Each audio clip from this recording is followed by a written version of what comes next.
If you want to change the world, start off by making your bed.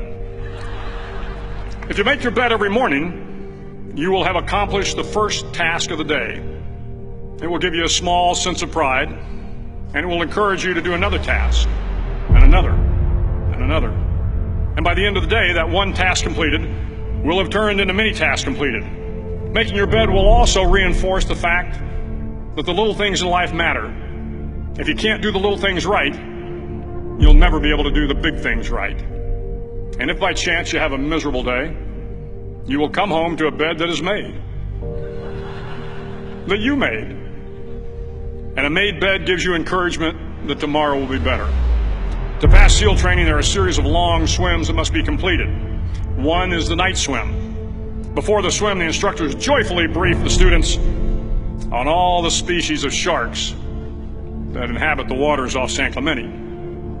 They assure you, however, that no student has ever been eaten by a shark, at least not that they can remember.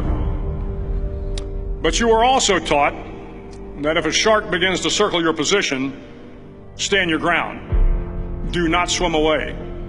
Do not act afraid. And if the shark, hungry for a midnight snack, darts towards you, then summons up all your strength and punch him in the snout, and he will turn and swim away. There are a lot of sharks in the world. If you hope to complete the swim, you will have to deal with them. So if you want to change the world, don't back down from the sharks. Over a few weeks of difficult training, my SEAL class, which started with 150 men, was down to just 42. There were now 6 boat crews of 7 men each.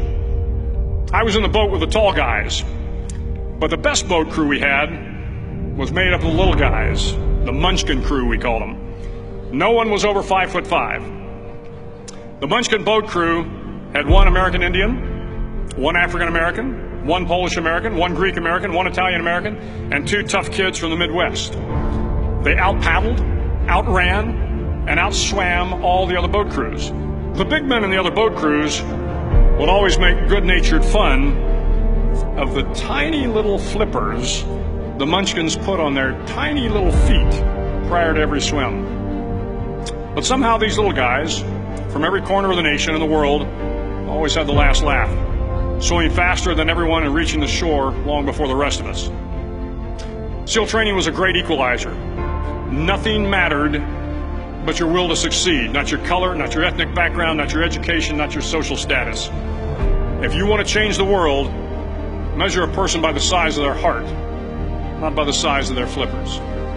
The 9th week of training is referred to as Hell Week. It is 6 days of no sleep, constant physical and mental harassment, and 1 special day at the Mud Flats. The Mud Flats are an area between San Diego and Tijuana where the water runs off and creates the Tijuana Sloughs, a swampy patch of terrain where the mud will engulf you. It is on Wednesday of Hell Week that you paddle down to the Mud Flats and spend the next 15 hours trying to survive this freezing cold, the howling wind, and the incessant pressure to quit from the instructors. As the sun began to set that Wednesday evening, my training class, having committed some egregious infraction to rules, was ordered into the mud. The mud consumed each man till there was nothing visible but our heads. The instructors told us we could leave the mud if only 5 men would quit. Only 5 men, just 5 men, and we could get out of the oppressive cold. Looking around the mud flat, it was apparent that some students were about to give up. It was still over 8 hours till the sun came up. 8 more hours of bone-chilling cold. The chattering teeth and the shivering moans of the trainees were so loud, it was hard to hear anything. And then one voice began to echo through the night. One voice raised in song. The song was terribly out of tune, but sung with great enthusiasm.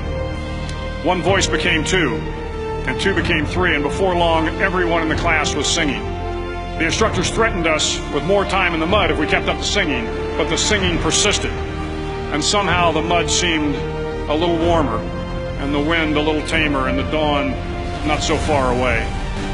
If I have learned anything in my time traveling the world, it is the power of hope. The power of one person, a Washington, a Lincoln, King, Mandela, and even a young girl from Pakistan, Malala. One person can change the world by giving people hope. So if you want to change the world, start each day with a task completed. Find someone to help you through life. Respect everyone. Know that life is not fair and that you will fail often. But if you take some risks, step up when the times are the toughest, face down the bullies, lift up the downtrodden, and never ever give up. If you do these things, the next generation and the generations that follow will live in a world far better than the one we have today. And what started here will indeed have changed the world for the better.